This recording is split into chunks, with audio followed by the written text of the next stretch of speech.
चलिए, good morning everybody, welcome to you and another new क्या है क्लास। सही है, न्यू क्लास। ओके, यहाँ पर हम कुछ नहीं करेंगे आज, मतलब पढ़ाई करेंगे अभी। अभी हम जैसे कि आप लोगों ने कमेंट में बताया था कि हम strategy, planning as well as सारे के सारे सिलेबस डिस्कशन करेंगे। फिजिक्स के बारे में, मैथ के बारे में, केमिस्ट्री के बारे में, एवरीथिंग। मतलब आप किसी भी फील्ड में जा रहा हो, मतलब जा रहे हो, या आपको किसी भी फील्ड में जाना हो, तो आपको ये देखना चाहिए पहले सिलेबस में क्या क्या आ रहा है, कि आपको ये एग्जाम देना है, उसका सिलेबस क्या है, आपको प्रिपरेशन किस तरह से करना पड़ेगा, और उसके हिसाब से हम प्लानिंग करेंगे। ठीक है, तो अभी हम बेसिकली फिजिक्स के बारे में डिस्कस करेंगे, जो कि है आपका जो एनटीए के द्वारा अप्रूव्ड है। एंड फिलहाल तो 2023 का जो जेई का सिलेबस है वो आपके मतलब हमारे पास नहीं आया है। Recently NTA has revised the syllabus for JEE advance 2023, but it is all common. जो भी सिलेबस आ रहा था वो भी सर्टन मतलब यही है, मतलब जो सेम था वही है। जेई में भी वही है, सेम जो है, जो था वही सेम ही है। एंड एग्जाम पैटर्न जो है वो तो आपको पता है, वो सारे के सारे सेम है। अभी हम क्या करेंगे, सारे के सारे डिस्कशन करेंगे कि फिजिक्स में आपका नीट हो, जेई मेन हो, या एनडीए हो, या बिटसाट हो, जेई एडवांस हो, इसमें कौन कौन सा पार्ट आ रहा है और हम किस तरह से पढ़ेंगे।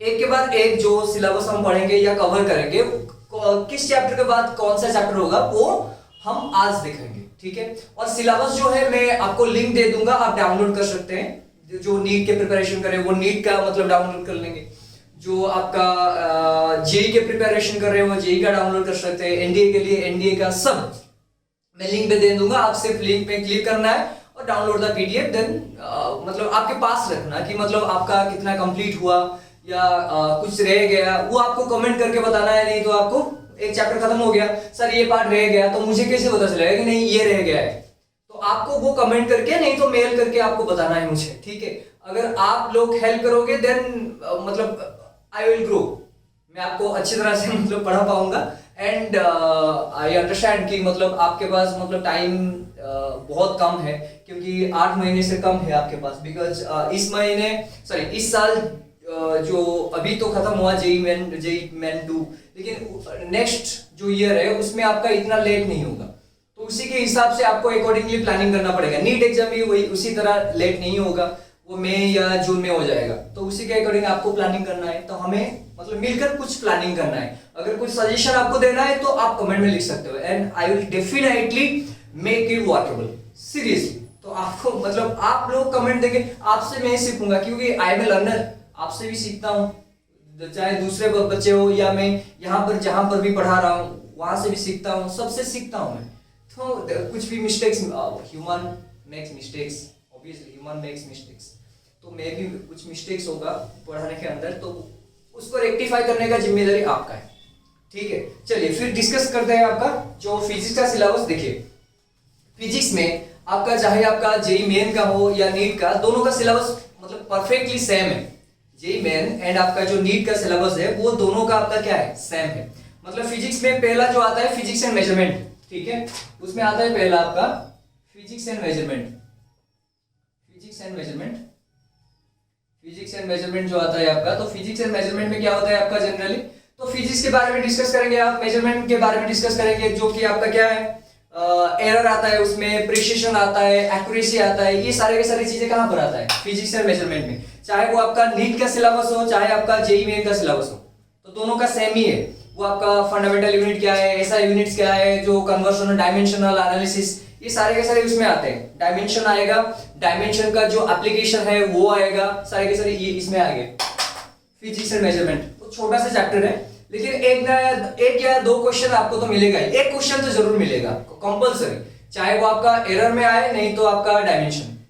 एरर में ऐसे आता है कि आपका जो स्लाइड कैलिपर्स है या वर्नियर कैलिपर, जो मशीनरी थिंग्स होते हैं, तो इंस्ट्रूमेंटल, तो उसमें से आते हैं एरर्स, मतलब कभी कभार आ जाता है, लेकिन उसमें आपको मिलेगा ही मिलेगा। एक या दो क्वेश्चन तो आ जाता है जनरल, जेई मेन में एक ही क्वेश्चन आएगा, दो में नहीं आएंगे। ठीक है, चलिए देखते हैं। तो ये यूनिट मतलब पहला चैप्टर हो गया आपका, यूनिट आ गया फिजिक्स एंड मेजरमेंट। सेकंड में क्या आता है आपका, देखिए काइनेमेटिक्स। काइनेमेटिक्स में जो है आपका वो मोशन अंडर आपका क्या होता है जनरली, तो काइनेमेटिक्स में मोशन इन वन डायमेंशन मतलब काइनेमेटिक्स आप पढ़ोगे 1D मोशन, ठीक है, एंड उसमें से आएगा आपका 2D मोशन, ठीक है, 1D मोशन एंड आपका आएगा 2D मोशन, ठीक है। तो उसमें से आपको बीच में एक चैप्टर रह जाता है जो कि मिला हुआ है यहां पर 2D मोशन में, वो है आपका वेक्टर। बट ये जो चैप्टर है मैं इसको आपको डिवाइड करके बताता हूं। काइनेमेटिक्स में आपको सारे के सारे जो ये सिलेबस में दिया गया है वो आपका डायरेक्टली दिया गया है कि motion in a plane, motion in a straight line, सारे के सारे मतलब यहाँ पर मिल गया है पूरा का पूरा। जो आपका वेक्टर भी इसमें है, चाहे वो आपका यूनिफॉर्म सर्कुलर मोशन हो या आपका क्या है वो पोजीशन क्या है आपका पोजीशन टाइम ग्राफ, सारे के सारे ग्राफ्स होते हैं, एंड जो आपका प्रोजेक्टाइल मोशन हो तो इसमें से आता है काइनेमेटिक्स में, ठीक, okay. Projectile motion, uniform circular motion, ये सारे के सारे काइनेमेटिक्स में आते हैं। लेकिन यहां पर आपको अगर वेक्टर मतलब मैं क्या करता हूं जनरली, मैं आपको कैसे पढ़ाऊंगा मैं बता देता हूं। पहला जो चैप्टर होगा वो वेक्टर होगा, पहला चैप्टर। सर आपने यूनिट डायमेंशन नहीं पढ़ाया, लेकिन यूनिट डायमेंशन वो इजी है, मैं आपको बता दूंगा, उसमें कुछ प्रॉब्लम नहीं है। उसमें प्रॉब्लम आता है जनरली डायमेंशनल एनालिसिस में आता है, नहीं तो आपका किस में आता है, डायमेंशनल में आता है, नहीं तो आपका बेसिकली क्या आएगा, एरर्स में आएगा, ठीक है। तो वो बहुत ही इजी है, फिजिक्स इज वेरी इजी। आपको अगर समझ में नहीं आएगा, पढ़ाने के बाद आपको पूरा का पूरा समझ में आ जाएगा कि फिजिक्स कितना इजी है, ठीक है। तो पहला चैप्टर जो होगा वो वेक्टर होगा, मतलब यूनिट डायमेंशन। वेक्टर के बाद मैं यूनिट डायमेंशन पढ़ाऊंगा, उसमें कुछ प्रॉब्लम नहीं है। लेकिन वेक्टर आपको compulsory, you need to understand each and every big concept of vector. वो कॉन्सेप्ट आपको क्लियर होना चाहिए परफेक्टली। क्यों? बिकॉज आपको वेक्टर अगर समझ में नहीं आया, ये चाहे 1D मोशन हो, ये चाहे आपका 2D मोशन हो, ये चाहे आपका रोटेशनल मोशन हो, इलेक्ट्रोस्टैटिक हो, मैग्नेटिक हो, जो भी हो, उसमें वेक्टर का कॉन्सेप्ट लगेगा ही लगेगा कंपलसरी। तो ये वेक्टर अगर समझ में आ गया, मान लो आपका 10% ऑफ द फिजिक्स क्लियर हो गया, क्योंकि डायरेक्शन का समझ आना चाहिए, मतलब चाहे वो आपका 2D मोशन हो, चाहे वो आपका 3D में जो भी सारे कैलकुलेशंस होते हैं वो वेक्टर में होते हैं, ठीक, ओके। तो हम जो पहला चैप्टर पढ़ेंगे वो आपका वेक्टर पढ़ेंगे, ठीक है। तो हम कैसे पढ़ेंगे, यहां पर लिख देता हूं मैं, chapter wise lecture to be continue, chapter wise lectures to be continue, ठीक है। कैसे आएंगे, तो पहला चैप्टर हम पढ़ेंगे बेटा वेक्टर। ये लगभग आपका काइनेमेटिक्स के अंदर आता है, लेकिन आपका वेक्टर हम यहां पर पढ़ेंगे वेक्टर पहला चैप्टर। सेकंड चैप्टर बन जाएगा आपका यूनिट डायमेंशन, ठीक है। ये आएगा यूनिट डायमेंशन, जो आपका है क्या है, फिजिक्स एंड मेजरमेंट, ठीक है। तो यूनिट डायमेंशन पढ़ेंगे हम, एंड एरर एनालिसिस, ठीक है। एक भी चैप्टर नहीं छूटेगा बेटा, एक भी चैप्टर नहीं छूटेगा, ठीक है। उसके बाद आएंगे थर्ड में motion in 1D, motion in 1 dimension, ठीक है। उसके बाद आएंगे मोशन इन 2 डायमेंशन। 1 डायमेंशन में आपका स्ट्रेट लाइन मोशन होता है, 2 डायमेंशन में आपका क्या आता है जनरली, 2 डायमेंशन में बताओ, 2 डायमेंशन में आपका प्रोजेक्टाइल मोशन आता है, ठीक है, यूनिफॉर्म सर्कुलर मोशन आता है। तो ये सारे के सारे हम 4th 1 में पढ़ेंगे, ठीक है। 5th में आएगा आपका क्या आएगा, 5th में laws of motion, Newton's laws of motion आएगा आपका 5th में, ठीक है। न्यूटन्स लॉज ऑफ मोशन आएगा आपका 5th में, न्यूटन्स लॉज ऑफ मोशन। वो तो सबसे मतलब बहुत ही मतलब क्या है, अगर एक बार समझ में आ गया तो पूरा का पूरा मतलब समझ में आ जाएगा, ठीक है। और मैं बता देता हूं आपको, ये जो 3 चैप्टर है बेटा, motion in 1 dimension, motion in 2 dimension, laws of motion, ये 3 चैप्टर आपका टाइम टेकिंग है, ठीक है। अगर क्यों टाइम टेकिंग है मैं बताता हूं। इसमें बहुत सारे कॉन्सेप्ट्स यूज होते हैं, बहुत सारे। अगर वो कॉन्सेप्ट्स आपको समझ में आ गया तो इसके बाद जो भी चैप्टर्स आएंगे वो आराम से समझ में आ जाएगा, सीरियसली। क्योंकि आपका जो नेक्स्ट चैप्टर आता है वो आता है वर्क पावर एनर्जी, ठीक है। वो आता है बेटा work power energy, work power, उसके बाद आता है एनर्जी, ठीक है। इसमें क्या होता है मैं बता देता हूं आपको। ये जो तीनों का कॉन्सेप्ट है वो इसमें यूज होगा, motion in 1 dimension, motion in 2 dimension and laws of motion का कॉन्सेप्ट ये वर्क पावर एनर्जी में यूज होगा। अगर ये 3 समझ में आ गया तो जो 11 का सिलेबस जो हम डिस्कस कर रहे हैं, ये 11 का सिलेबस है बेटा, तो 11 में आपको फिजिक्स में पूरा कॉन्सेप्ट समझ में आ जाएगा, पूरा, सीरियसली पूरा कॉन्सेप्ट समझ में आ जाएगा। मतलब 25 to 30% मान लो आपका क्लियर हो गया, क्योंकि यहां पर इसके बाद जो भी कॉन्सेप्ट लगेगा ये तीनों यूज होके लगेंगे, ठीक है। उसके बाद क्या आता है बेटा, ग्रेविटेशन, ठीक है। मतलब आप जिस तरह से पढ़ेंगे मैं आपको मतलब बता देता हूं, ठीक है।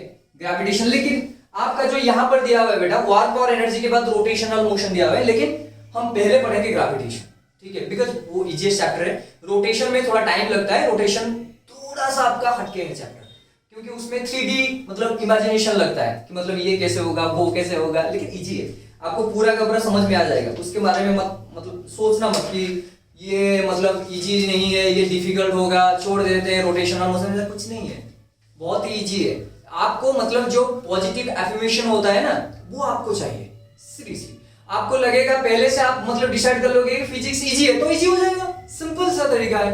अगर फिजिक्स में कर पाऊंगा, सब कुछ कर पाऊंगा, तो आप कर पाओगे definitely, I am there to help you, ठीक है। ओके, तो ये वाला हो गया आपका ग्रेविटेशन। के बाद क्या पढ़ेंगे बेटा? रोटेशनल मोशन, ठीक है। तो रोटेशनल मोशन पढ़ेंगे आपका, सॉरी रोटेशनल मोशन। उसके बाद आ जाता है आपका क्या आएगा? Properties of solid and fluid, ठीक। तो उसके बाद आएगा बेटा properties of solid and fluid, ठीक है। अच्छा, उसके बाद देखो यहां पर मैं क्या करता हूं, इसको 2 चैप्टर में डिवाइड कर लेता हूं। आपका जो सिलेबस है उसमें बेटा आपका प्रॉपर्टीज ऑफ सॉलिड दिया हुआ है एंड प्रॉपर्टीज ऑफ लिक्विड एक ही मतलब यूनिट में दिया गया है, लेकिन हम जो पढ़ेंगे पहले पढ़ेंगे प्रॉपर्टीज ऑफ सॉलिड, उसके बाद पढ़ेंगे बेटा प्रॉपर्टीज ऑफ लिक्विड और फ्लूइड, फ्लूइड पढ़ेंगे, ठीक है। अच्छा, इसमें से क्या होगा, देखो यहां पर ये जो 3 हो गया, ये 4 हो गया, ये 5, ये 6, ये सारे के सारे कॉन्सेप्ट यहां पर लगेंगे। रोटेशनल में कॉन्सेप्ट जनरली नहीं लगता है यहां पर, लेकिन आपका जो ये तो लगेगा ही, motion 1D 2D and laws of motion, ये सब में लगता है। एंड ऑल्सो वर्क और एनर्जी, बिकॉज सभी में वो आगमन होता है, सभी में फोर्स अप्लाई होता है। तो ये 1 2 3 4 मतलब 3 4 5 6, ठीक है। 6 वाले में ये तीनों कॉन्सेप्ट यूज होगा। अगर ये चारों मतलब समझ में आ गए आपको, ये मतलब बाद में जितने भी चैप्टर्स आएंगे, चाहे वो 11 का 12 का हो, ये आपको समझ में आ जाएगा, ठीक है। तो ये प्रॉपर्टीज ऑफ सॉलिड गया, उसके बाद प्रॉपर्टीज ऑफ लिक्विड आ जाएगा और फ्लूइड, ठीक है। उसके बाद क्या आता है बेटा? थर्मोडायनेमिक्स, थर्मोडायनेमिक्स आ जाएगा आपका, थर्मोडायनेमिक्स, ठीक है, थर्मोडायनेमिक्स आ जाएगा। अच्छा, थर्मोडायनेमिक्स में बेटा हम क्या करेंगे, ऐसे नहीं करेंगे थर्मोडायनेमिक्स में, ऐसे नहीं करेंगे हम कि डायरेक्ट मतलब थर्मोडायनेमिक्स आ गया उसको मतलब डायरेक्ट सर पढ़ा दिया आपने, उसको कुछ डिवाइड नहीं किया, because thermodynamics is I think बहुत बड़ा चैप्टर होता है, ठीक है। क्यों होता है बताओ? बिकॉज उसमें क्या होता है बता देता हूं, सुनो। उसमें ट्रांसफर ऑफ हीट होता है, सही है, ट्रांसमिशन ऑफ हीट मतलब ट्रांसफर ऑफ हीट मतलब वो ट्रांसमिशन ऑफ हीट होता है, ठीक है। तो उसमें क्या करेंगे हम, इसको भी डिवाइड कर लेंगे हम। थर्मोडायनेमिक्स के बाद और एक चैप्टर था, वो होता है आपका, क्या होता है आपका, वो क्या है आपका? Kinetic theory. ये केमिस्ट्री में लगभग है, kinetic theory of gases, kinetic theory of gases, सही है, kinetic theory of gases. Thermodynamics बेटा क्या होता है आपका? थर्मोडायनेमिक्स थोड़ा सा लॉन्गेस्ट चैप्टर है, क्योंकि उसमें बहुत सारे कॉन्सेप्ट्स आते हैं, जैसे कि आपका mode of transport of heat, heat transfer कैसे होता है, क्यों होता है, एंड उसमें सारे के सारे लॉज जो होते हैं वो लगेगा, first law, second law, thermodynamics, zeroth law पढ़ेंगे, ठीक है। तो उसमें हीट इंजन आएगा, तो उसमें ये लार्जेस्ट है, मतलब लार्जेस्ट नहीं, लॉन्गेस्ट बोल सकते हो आप, ठीक है। तो उसके बाद क्या आ जाएगा आपका? काइनेटिक थ्योरी ऑफ गैसेस आ जाएगा बेटा। उसके बाद कहा गया, एक मिनट, हाँ आ गया। उसके बाद आ गया बेटा ऑसिलेशन एंड वेव, ठीक है। तो मैं इसको डिवाइड कर लेता हूं पहले, उसके पहले आपका ऑसिलेशन लिख देता हूं, ऑसिलेशन लिख देता हूं यहां पर। उसके बाद हम पढ़ेंगे वेव्स, ये खत्म हो गया। लेकिन आपको ये बात भी समझना होगा, क्योंकि ये जो 11 का सिलेबस होता है बेटा वो 12 से ज्यादा टाइम लेता है। क्यों? स्पेसिफिकली ये जो चारों है, मतलब 3 मान लो, ये 1 2 3, ये सबसे टाइम देखेंगे, बिकॉज इसमें बहुत सारे कॉन्सेप्ट्स लगता है, बहुत सारे कॉन्सेप्ट्स लगता है। ये अगेन मतलब इसमें से बहुत सारे कॉन्सेप्ट लगता है, अगर आपको समझ में आ जाएगा, आई प्रॉमिस आपको पूरा का पूरा समझ में आ जाएगा, एवरी वीट ऑफ क्वेश्चंस, ठीक है। तो इसमें आपको अगर समझ में पूरा आ गया, ये सारे के सारे आपका यूनिट्स भी समझ में आ जाएगा, ठीक। ये ऑसिलेशन है, वेव से, ये अगर समझ में आ गया तो आपको जो मतलब सेकेंड ईयर में आप क्लास 12 का जो सिलेबस है उसमें से इलेक्ट्रोमैग्नेटिक वेव, ये वो भी समझ में आ जाएगा, ठीक है। बहुत सारी चीजें हैं ये, लेकिन आप ये समझ लो 1 2 3 या 4, ये जो चारों कॉन्सेप्ट है, ये 1D 2D laws of motion and work power energy, ये आपका क्या होगा, जो क्लास 12 में भी लगेगा, क्योंकि क्लास 12 में आपका मैकेनिक्स नहीं है, ये सारे के सारे क्या है, मैकेनिक्स है। लेकिन उसमें आपका मैकेनिक्स नहीं है, उसमें आपका क्या है, इलेक्ट्रोमैकेनिक्स, इलेक्ट्रोडायनेमिक्स बोल सकते हो आप, ठीक है। ये डायनेमिक्स हो गया यहाँ पर, उसमें क्या आएगा आपका, ये जनरल डायनेमिक्स हो गया, उसमें आएगा इलेक्ट्रोडायनेमिक्स, मतलब उसमें आपको मैग्नेट के बारे में देखना है, उसके बाद चार्ज के बारे में देखना है, उसके बाद क्या देखना है आपका कॉम्बिनेशन ऑफ क्या है, इलेक्ट्रिसिटी एंड मैग्नेटिज्म, मैग्नेटिज्म से इलेक्ट्रिसिटी, इलेक्ट्रिसिटी से मैग्नेटिज्म, ऐसे आएगा, ठीक है। तो second year is purely different from ये फर्स्ट ईयर, 11th का सिलेबस से पूरा डिफरेंट है। कौन सा सिलेबस, 12th का सिलेबस। आ गया बेटे समझ में, चलो ठीक है, देखते हैं फिर अभी 12th के बारे में डिस्कस करेंगे, 12th के सिलेबस के बारे में, ठीक है। 12th के सिलेबस में फर्स्ट आता है आपका इलेक्ट्रोस्टैटिक, इजीएस्ट है, लेकिन उसमें क्या होता है बेटा, इलेक्ट्रोस्टैटिक, ठीक है, इलेक्ट्रोस्टैटिक आएगा। इलेक्ट्रोस्टैटिक में आपका 3 टॉपिक में कर लेता हूं। कैसे 3 टॉपिक कर लेता हूं, पहले आता है बेटा आपका इलेक्ट्रिक फील्ड, मैं कैसे पढ़ाऊंगा बेटा वो बता रहा हूं आपको, ठीक है। इलेक्ट्रिक फील्ड आएगा, सेकंड आएगा बेटा पोटेंशियल, पोटेंशियल आएगा, थर्ड में आएगा क्या आएगा आपका कैपेसिटेंस। लेकिन इसमें आपको जो यूनिट दिया गया है कैपेसिटेंस, इसमें जो यूनिट दिया गया है बेटा वो एक ही दिया गया है इलेक्ट्रोस्टैटिक, लेकिन हम कैसे पढ़ेंगे 3 चैप्टर की तरह। पहले इलेक्ट्रिक फील्ड के बारे में डिस्कस करेंगे, उसमें सारे गॉस लॉ होंगे जो भी हो, उसके बारे में डिस्कस करेंगे, उसके बाद पोटेंशियल के बारे में डिस्कस करेंगे, उसके बाद कैपेसिटेंस के बारे में डिस्कस करेंगे। तो इलेक्ट्रोस्टैटिक मैंने डिवाइड कर लिया इन 3 पार्ट में, ठीक, ओके। नेक्स्ट बेटा देख लेते हैं, उसके बाद मैं सिलेबस बेटा आपको लिंक में दे दूंगा, आपको ले जाना है, ठीक है, डाउनलोड करके। उसके बाद आता है बेटा करंट इलेक्ट्रिसिटी, ये सबसे मजेदार टॉपिक है, सीरियसली करंट इलेक्ट्रिसिटी ये सबसे मजेदार टॉपिक है। मतलब करंट के बारे में आपको जानना है पूरा कि करंट क्या है, करंट ऐसे मैं थोड़ा बता देता हूं आपको। आपको कोई पूछेगा कि करंट क्या है, आप बता देते हो कि सर चार्ज का फ्लो होता है, नहीं, अरे मैंने आपको थोड़ी ना आपको इलेक्ट्रिक करंट के बारे में पूछा, नहीं पूछा ना, आपको मैंने पूछा कि आपको करंट का मीनिंग क्या है। आप जब समुद्र में जाते हो, मतलब पापा मना करते हैं कि मतलब अंदर मत जाओ, क्यों नहीं जाओ, क्यों, वहां पर करंट ज्यादा है, तो ऐसे लगता है क्या, ऐसे मतलब पैर मतलब ऐसे लगा दिया, ऐसे शॉक लगा, नहीं लगता है ना आपको, तो वो करंट है। मतलब करंट का मीनिंग क्या है आपका, किसी भी चीज का अगर कंटिन्यूअसली फ्लो हो रहा है विद रिस्पेक्ट टू टाइम, वो करंट होता है। आगे समझ में बेटा, अगर मान लो वहां पर आपका पानी जो है वाटर, वो वेव है, वेव कंटिन्यूअसली आ रहा है जा रहा है with respect to time, that's why it is called क्या है, करंट। सिमिलरली आपका मतलब यहाँ पर पंखा चल रहा है, ठीक है, तो वो विंड करंट हो गया, क्योंकि विंड आपका फ्लो हो रहा है with respect to time. Same ही है यहाँ पर इलेक्ट्रिक चार्ज फ्लो हो रहा है with respect to time, that's why it is called electric current, ठीक। आगे बेटा समझ में, तो पढ़ेंगे, पूरा मजेदार टॉपिक है, ठीक है। करंट इलेक्ट्रिसिटी हो गया। उसके बाद आता है बेटा सेकंड क्या आता है आपका, थर्ड आता है बेटा magnetic effect of current, magnetic effect of current, magnetic effect of current, magnetic effect of current and magnetism, magnetism, ठीक है।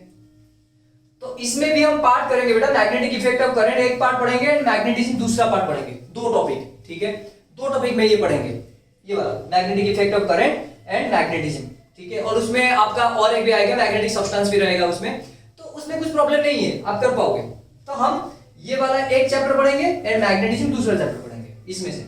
मतलब देखो यहाँ पर एक चैप्टर हो गया आपका 3 पार्ट, ये करंट इलेक्ट्रिसिटी एक पार्ट होगा एंड जो magnetic effect of electric current है मैग्नेटिक, ये 2 पार्ट हो गया। तो हमारे लिए कितने चैप्टर्स हो गए, 1 2 3 4 5 6 6 चैप्टर हो गए, ठीक है। उसके बाद आता है बेटा 4th पार्ट जो आता है वो होता है आपका EMI, electromagnetic induction and AC। यहां पर भी बेटा हम वही करेंगे, इलेक्ट्रोमैग्नेटिक इंडक्शन को एक चैप्टर लेंगे एंड AC को दूसरा चैप्टर लेंगे, एक में नहीं मिलाएंगे हम, बिकॉज लॉन्गेस्ट मतलब लॉन्ग टॉपिक है, ठीक है। तो यहाँ पर देखो कितना हो गया बेटा, यहाँ पर 4 यूनिट दिया है आपके सिलेबस में, लेकिन हम पढ़ेंगे 1 2 3 4 5 6 7 8 8 चैप्टर पढ़ेंगे, ठीक बेटा। आ गया, हम मतलब मैं आपको समझा रहा हूं कि कैसे पढ़ेंगे हम, ठीक है। आपको नोट डाउन करना है तो कर सकते हो, नहीं तो मैं दे दूंगा आपको, मतलब पूरा मतलब जो आपका डिस्क्रिप्शन में मैं कैसे होगा आपको दे दूंगा, लेकिन आपको एक डायरी मेंटेन करके लिखना है बेटा कि आपको कितना खत्म हुआ, आपका इतना खत्म हुआ, ये खत्म हुआ, वो आपको लिखना है, ठीक है, ओके। नेक्स्ट बेटा 4th पार्ट गया, अभी 5th में आ जाओ, ठीक है, 5th में आ जाओ। अभी इसमें आएगा बेटा waves, electromagnetic waves, EMW, electromagnetic waves आएंगे। ये एक ही चैप्टर है, बहुत छोटा सा चैप्टर है, बहुत छोटा, मतलब it will take around 1 to 2 classes. Electromagnetic 1 2 3, नहीं तो 3 मान लो, 3 क्लासेस में ये खत्म हो जाएगा EMW। ठीक, उसके बाद आता है बेटा 5 गया, अभी 6 में आ जाओ, ऑप्टिक्स। ठीक है, अच्छा ऑप्टिक्स को हम क्या करेंगे बेटा, इसमें से 2 पार्ट है ऑप्टिक्स, ये आता है आपका रे ऑप्टिक्स। रे ऑप्टिक्स में जनरली क्या होता है, हम इसको 2 पार्ट करेंगे। एक होगा बेटा आपका रिफ्लेक्शन, ठीक है, रिफ्लेक्शन के बाद आएगा आपका रिफ्रैक्शन, ठीक है, रिफ्रैक्शन आएगा, एंड थर्ड पार्ट में आएगा आपका डिस्पर्शन, ठीक है, डिस्पर्शन, एंड फोर्थ पार्ट में आएगा आपका ऑप्टिकल इंस्ट्रूमेंट, ऑप्टिकल इंस्ट्रूमेंट, ठीक है, ऑप्टिकल इंस्ट्रूमेंट आएगा ये ऑप्टिक्स में, ये रे ऑप्टिक्स। बिकॉज सेकंड वाला भी है आपका, क्या है वो आपका है वेव ऑप्टिक्स। ठीक है, मैं ये मिटा देता हूं, ठीक है, ये बेटा मिटा देता हूं,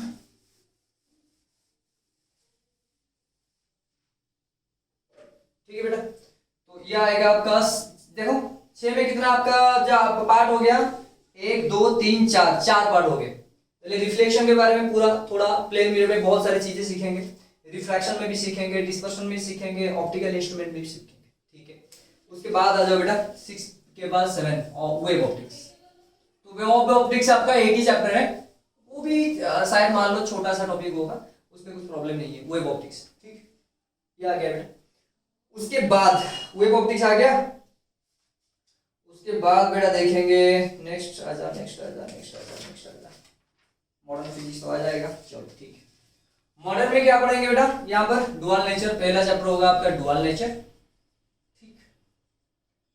उसके बाद आएगा आपका एटम एंड न्यूक्लियाई, फिर भी यहाँ पर मैं बता देता हूँ आपको, न्यूक्लियाई, एटम को हम एक चैप्टर में पढ़ेंगे, न्यूक्लियाई को हम दूसरे चैप्टर में पढ़ेंगे। मतलब ये एटम न्यूक्लियाई वो एक यूनिट में दिया है, लेकिन हम 2 यूनिट में करेंगे, 1 एंड 2, एटम का 1, न्यूक्लियाई का 2, ठीक, ओके। एंड लास्ट में आता है बेटा devices, electronic devices, electronic devices, ठीक है। तो इलेक्ट्रॉनिक डिवाइस में आपको मैं एक चीज बता देता हूं, ठीक है। इलेक्ट्रॉनिक डिवाइस में मैं क्या करता हूं, उसमें से एक सॉफ्ट टॉपिक चूज करता हूं, वो होता है डिजिटल इलेक्ट्रॉनिक्स, ठीक है। अच्छा, इसमें से क्या होगा मैं बता देता हूं आपको।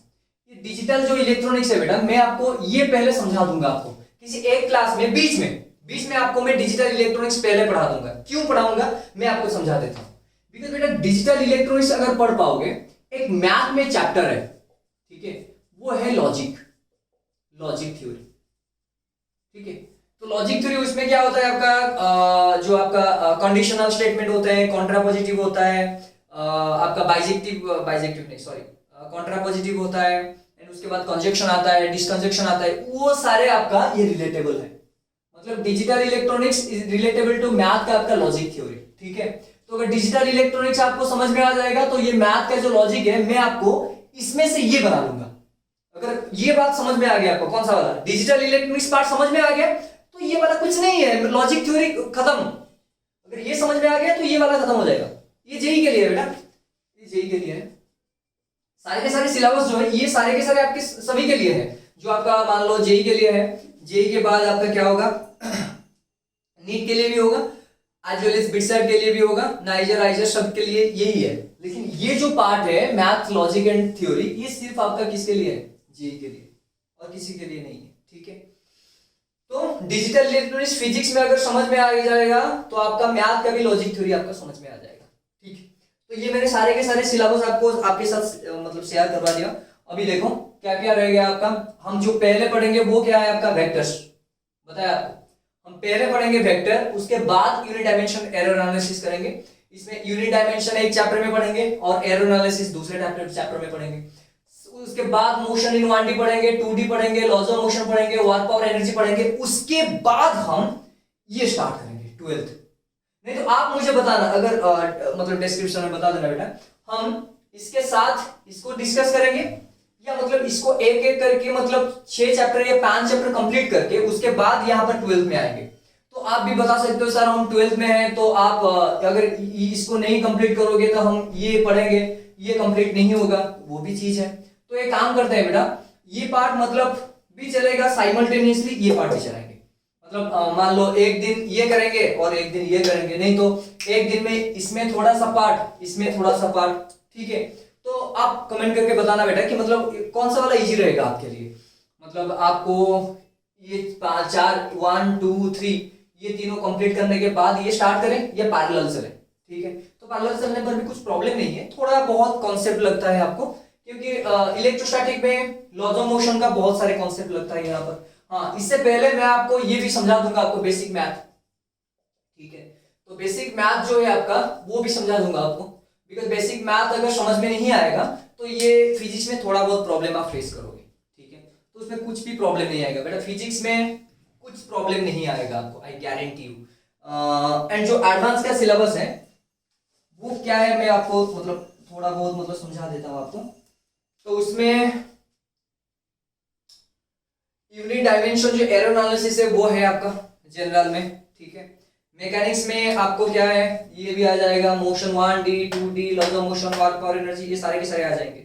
उसके बाद ये भी आ जाएगा, वर्क पावर एनर्जी आ जाएगा, एंड ग्रेविटेशन आ जाएगा, ठीक है। तो उसमें उसके बाद आता है थर्मल फिजिक्स। थर्मल फिजिक्स का मतलब समझ में आ रहा है आपको, वो थर्मोडायनेमिक्स ही है, ठीक है। और ये जो मैकेनिक्स में सारे के सारे पार्ट्स आते हैं, ऑसिलेशन आता है, वेव्स आता है, जो सॉलिड फ्लूइड, ये सारे के सारे चीजें आते हैं, ठीक है। And thermodynamics and kinetic theory वो आपका किसमें है, थर्मल फिजिक्स में। आपको दे दूंगा बेटा, मैं आपको जब पढ़ाऊंगा मैं आपको बोल दूंगा कि मतलब ये जेईई मेन में है और इसमें से क्वेश्चन जेईई एडवांस में भी आ सकता है, ठीक।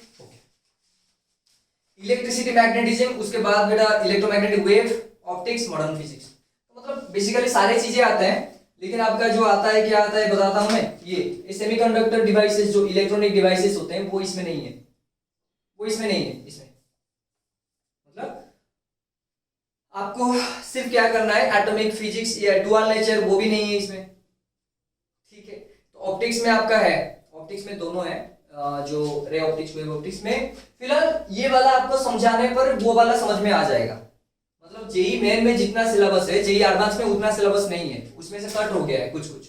तो मैं जब पढ़ाऊंगा आपको, मान लो मोशन इन 1D या 2D में बता दूंगा, मोशन इन 1D में आप कर रहे हो क्वेश्चन, वो नीट में भी है, जेईई मेन में भी है, एडवांस में भी है, सभी में है, ठीक है। बीटेक में भी है, सभी में है। आगे बेटा समझ में, तो हम पहले क्या पढ़ेंगे, वेक्टर, ठीक बेटा, समझ में आ गया? हाँ सर समझ में आ गया, बोल तो दिया, चलिए ठीक है, नो इशू, ओके। तो ये बेटा फिजिक्स का पार्ट खत्म हो गया, ठीक। हाँ सर फिजिक्स का पार्ट खत्म हो गया।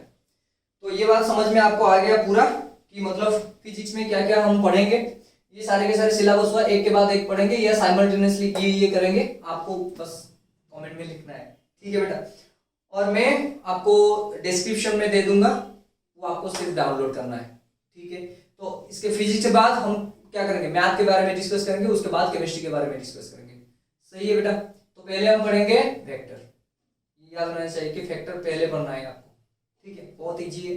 हाँ मैं और एक भी चीज बता देता हूँ, आपको डिटेक्ट करवा दूंगा मैं इस यहाँ पर जो भी आपका आएगा आपका, मैं आपको मतलब डिटेक्ट करवा दूंगा। तो आपको लिखना पड़ेगा क्लास के अंदर, मैं यहाँ पर, बिकॉज यहाँ पर तो नहीं है ना, मैं डिजिटल बोर्ड तो नहीं है, मैं आपको यहाँ पर सिर्फ ऑन करूँ तो यहाँ पर आ जाता है, डेफिनेशन नहीं है, मैं आपको डिटेक्ट करवा दूंगा बेटा। आपको थोड़ा बहुत मतलब आपको परेशानी होगी, लेकिन ऐसे ही परेशान नहीं, बिकॉज क्लास चल रहा है, मतलब आपको तो लिखना पड़ता है जनरल, ठीक है ना। तो ऐसे ही सोच लेना, क्लास चलता है, आप पढ़ रहे हो, आप लिख रहे हो, मैं डिटेक्ट करवा रहा हूँ आपको, एक बार नहीं तो 2 बार मैं डिटेक्ट करवा दूंगा, उसके बाद समझा दूंगा, ठीक है।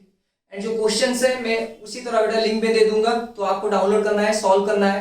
एंड एक वीडियो बनाऊंगा जो बुक लिस्ट होगा, फिजिक्स केमिस्ट्री एंड मैथ के लिए जो बुक लिस्ट होगा, मैं आपको वहां पर लिंक भी दे दूंगा, मैं बताया था आपको, वो आपको समझना है। एंड समझना नहीं है, क्या समझना है, आपको खरीदना है, एंड उसी से आपको सॉल्व करना है। जो भी डाउट होगा आपको कमेंट में लिख देना है कि सर इतना नंबर मेरा इसमें डाउट है, सही है बेटा।